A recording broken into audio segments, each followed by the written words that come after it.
Chapitre 17, la fraude. Premier paragraphe.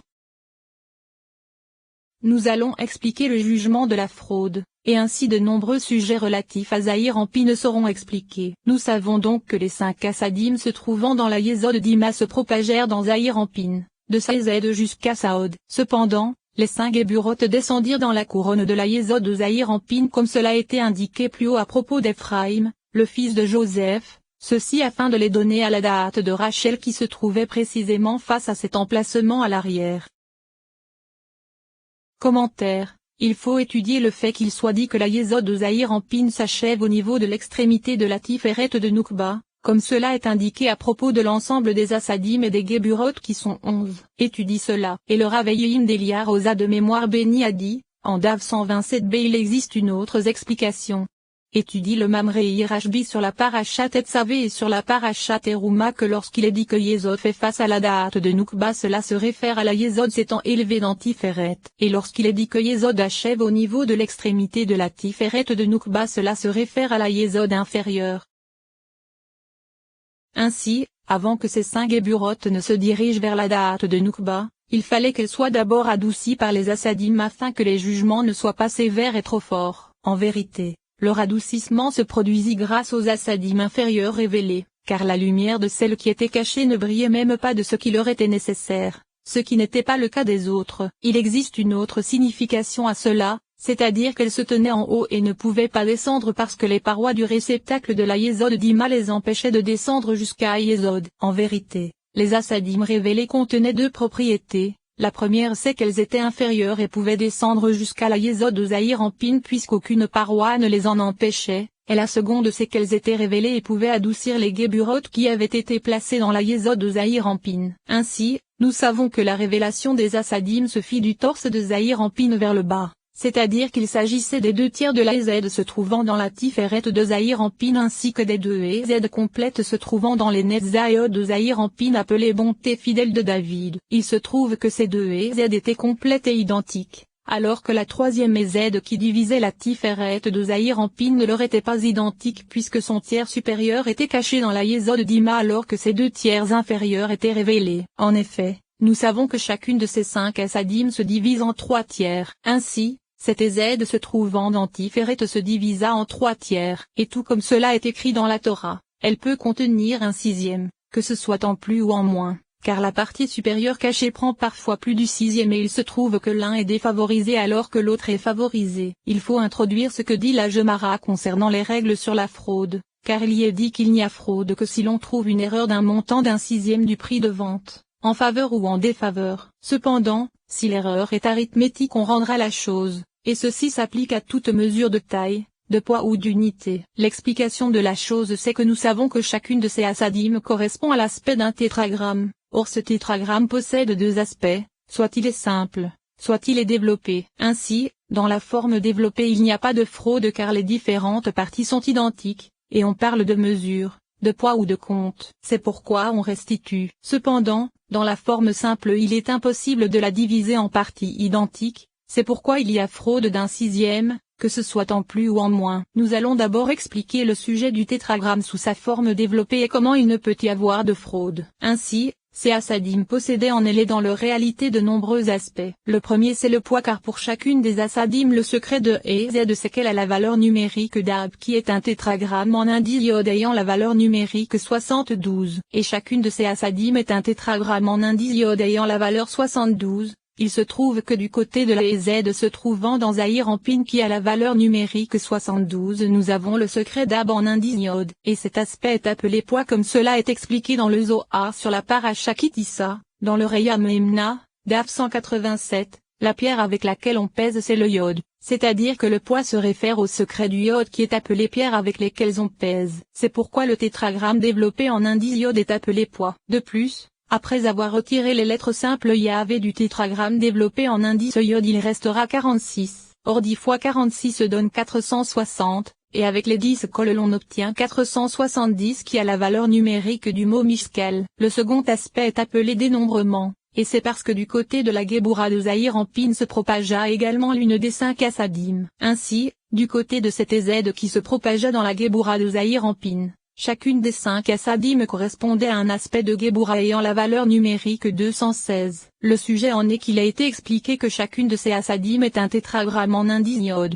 c'est-à-dire Ab. Or nous savons que de chacune de ces 3 lettres en dépendent 72, soit un total de 216 comme cela est indiqué dans l'introduction des Tikkunim, DAF 5. C'est pourquoi il est question de dénombrement qui est l'expression du nombre, car on dénombre leurs lettres et on obtient la valeur numérique 216 de Gebura. De plus, il est appelé dénombrement car c'est l'aspect selon lequel les asadim se revêtent de la Yesod d'Ima comme cela a été indiqué dans l'enseignement sur Ephraim, le fils de Joseph. Ainsi, dans la Yesod Sima nous avons Ayé en indice E, ce qui correspond à la valeur numérique 151 et donc à celle du mot mignon avec le Kollel. Ainsi, puisque ceci se réfère à l'aspect de Gebura comme cela vient d'être indiqué, il est indiqué par cette femelle inférieure appelée Adonai, tout comme il est expliqué dans le Zohar que Nukba est toujours attaché à la gauche. C'est pourquoi lorsqu'Ayé en indice et s'associe à Adonai on obtient la valeur numérique 216 qui est celle de Gebura comme cela a été indiqué. Ainsi, le dénombrement se réfère à Gebura. Le troisième aspect est appelé mesure et se trouve du côté de la Tiferet se trouvant dans Zahir en Pin,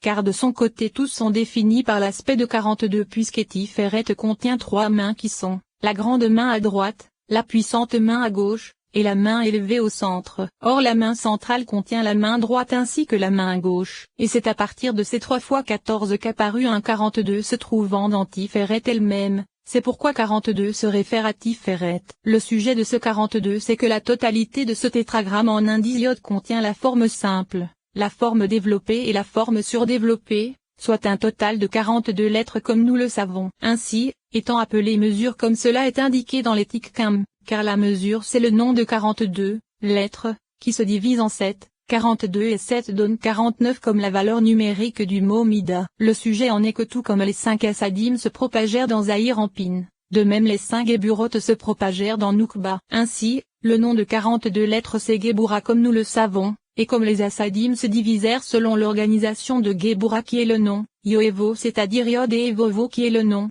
de 42 lettres, se trouvant dans chaque séphira, il se trouve que dans Tiferet on avait également un 42. Sache qu'au sujet de la fraude, une fois j'ai entendu une autre explication de la part de mon maître de mémoire béni, c'est-à-dire que la mesure se réfère à la séphira et Z car c'est là que se trouve le nom de 42 lettres, ABGITTSSOTORA. Comme cela est indiqué dans les Tikkam. En effet, c'est à partir de EZ que commence le nom de 42 lettres, qui contient cet nom. Cependant, le dénombrement se réfère à la séphira Gebura comme cela a été indiqué, alors que le poids se réfère à Tiferet car il s'agit d'une expression de contrepoids arbitrant entre les deux plateaux d'une balance, c'est-à-dire entre les Z et Gebura. Cependant, je ne sais pas comment relier cela à ce que nous avons mentionné. Mais revenons à notre sujet, car les asadim elles-mêmes contenaient de nombreuses sortes de lumières différentes les unes des autres. Ainsi, les 3 aspects que nous avons mentionnés qui sont 72, 216 et 42 et qui sont appelés toutes choses en mesure, en poids ou en nombre peuvent diviser le tétragramme se trouvant dans la EZ de Tiferet en parties identiques. Car si nous les pesons par le poids, ce qui correspond à l'aspect d'Ab, et que nous le divisons en 3 tiers identiques nous obtenons 24 dans chaque tiers. Le premier 24 se trouve dans le tiers supérieur caché, et les deux 24 inférieurs se trouvent dans les 2 tiers révélés situés en deçà du torse. Si nous le divisons par la mesure qui correspond à l'aspect des 42 lettres de ces formes simples, développées et surdéveloppées, il se divise également en 3 tiers identiques, chaque tiers correspondant à 14. Et il s'agit des 4 lettres simples avec les 10 lettres de la forme développée, soit un total de 14 lettres dans le tiers supérieur caché, alors que les 28 lettres de la forme surdéveloppée, soit 2 fois 14, se trouvent dans les 2 tiers inférieurs révélés. Et si nous le divisons par le dénombrement qui est l'aspect des 216 lettres, il se divise également en 3 tiers identiques, 72 472 plus 72. Ceci indique que bien qu'il s'agisse de Geburot par l'aspect des 216 comme cela a été indiqué, elles sont totalement EZ car lorsqu'elles se divisent elles deviennent 72 plus 72 plus 72, or chacun de ces 72 correspond à la valeur numérique du mot EZ. Comprends bien cela. Ainsi, il a été expliqué que dans ces 3 aspects que sont la mesure, le poids et le dénombrement, ce qui correspond aux aspects de tétragramme surdéveloppé, il n'y a aucune fraude car ils peuvent se diviser en parties identiques. Et s'ils ne se divisent pas,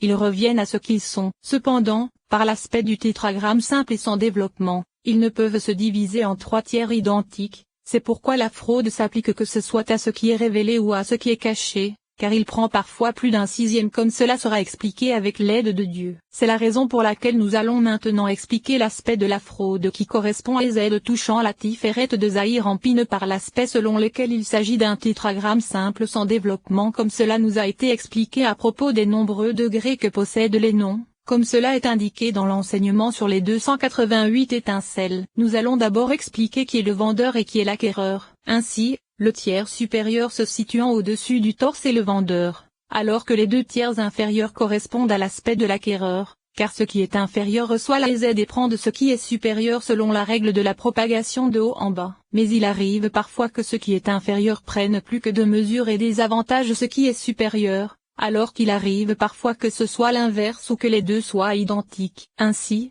lorsque le tétragramme est simple, il a l'impossibilité de se diviser de façon égale et chacun est nécessairement différent de son voisin. En effet, le nombre du tétragramme simple a la valeur numérique 26, or ceci n'est pas divisible en 3 parts égales puisque si tu le divises par 9 il reste 1, et si tu le divises par 8 il reste 2. Ainsi, chaque part est nécessairement différente de sa voisine car le tiers supérieur qui est le vendeur désavantage parfois les 2 tiers inférieurs en prenant 9 pour son propre tiers, ne laissant que 17 pour les 2 tiers inférieurs. Mais c'est parfois ce qui est inférieur qui désavantage ce qui est supérieur lorsqu'il prend 18 pour ses 2 tiers alors qu'il ne reste que 8 pour le tiers supérieur. Ce sont donc 2 types de fraude, ou bien du vendeur vis-à-vis de l'acquéreur, ou bien de l'acquéreur vis-à-vis du vendeur. Pour que les différentes parties soient égales il faut donc qu'il y ait 8 parties et 2 tiers de lettres, en haut, et 17 lettres et 1 tiers de lettres en bas, car tout est alors identique. Cependant il est impossible de diviser une lettre entière. Ainsi, il y a nécessairement fraude. En vérité, malgré cela il faut supposer que l'un ne fraude pas envers son voisin et que le désavantage est le plus faible possible, ce qui est appelé moins d'un sixième. Et il y a alors pardon car il est impossible de faire autrement. Le sujet en est qu'il existe 3 sortes d'inégalités qui sont toutes appelées moins d'un sixième. Premièrement lorsque le supérieur prend 10 parties et les inférieurs 16 parties. Deuxièmement lorsque le supérieur prend 9 parties et les inférieurs 17 parties. Et troisièmement lorsque le supérieur prend 8 parties et les inférieurs 18. Nous allons expliquer comment l'aspect de 10 en haut et 16 en bas peut correspondre à moins d'un sixième pour qu'il y ait pardon, et à partir de là on comprendra les autres aspects. Ainsi, j'ai écrit précédemment qu'il est impossible de diviser une partie car si c'était le cas elle se diviserait en 8 parties et 2 tiers en haut et 17 parties et 1 tiers en bas. Si nous considérons maintenant que chacune de ces 26 parties du tétragramme simple contient 9 points, il se trouve que 26 fois 9 donne 234 parties pour 3 tiers identiques. Il se trouve que le supérieur prend pour lui-même 78 points qui sont 8 parties et 2 tiers, alors que les inférieurs prennent 156 points qui sont 17 parties et 1 tiers. En vérité, une partie ne peut se diviser comme cela a été indiqué, c'est pourquoi le supérieur prend 10 parties qui sont 90 points, soit un excédent de 12 points vis-à-vis de sa part. En réalité, le sixième d'une partie de 78 points est égal à 13 points. Il se trouve qu'il prend donc moins d'un sixième puisque le sixième est égal à 13 points, et lui n'en prend que 12 en excédent. Sous le second aspect le supérieur prend 9 parties et les inférieurs 17. Il prend donc moins d'un sixième car même en prenant 10 parties il était à moins d'un sixième comme nous venons de le démontrer. Et sous le troisième aspect le supérieur prend 8 alors que les inférieurs prennent 18. Les inférieurs désavantagent donc le supérieur mais ceci est également inférieur à un sixième car le sixième du supérieur est de 13 points, et en prenant 8 parties cela correspond à 72 points. Il se trouve qu'il n'y a pas de fraude car nous avons seulement un déséquilibre de 6 points ce qui correspond à la moitié d'un sixième, car sa part ne correspondait qu'à 78 points. En vérité, si le déséquilibre était supérieur à un sixième en faveur du vendeur ou de l'acquéreur, la vente serait alors annulée car il est toujours impossible en haut dans la Tiferet de Zahir en pine de diviser de telle façon entre ce qui est dévoilé et ce qui est caché, c'est-à-dire entre ce qui est supérieur et ce qui est inférieur. Cependant, si le déséquilibre est exactement d'un sixième, on ne pourra pas dire que la vente est annulée et que Z retourne à son emplacement en haut, dans sa racine située dans Da'at, la division ayant été faite par erreur. Mais la vente sera confirmée car cela suit la règle de la propagation des assadim à leur emplacement puisqu'il arrive qu'il y ait des divisions avec un déséquilibre d'un sixième entier. Cependant, après un certain temps le désavantage reviendra. C'est-à-dire qu'il y a parfois des avantages d'un sixième exactement, et ceci restera un certain temps puis le désavantage retournera à sa place. Cependant, la propagation restera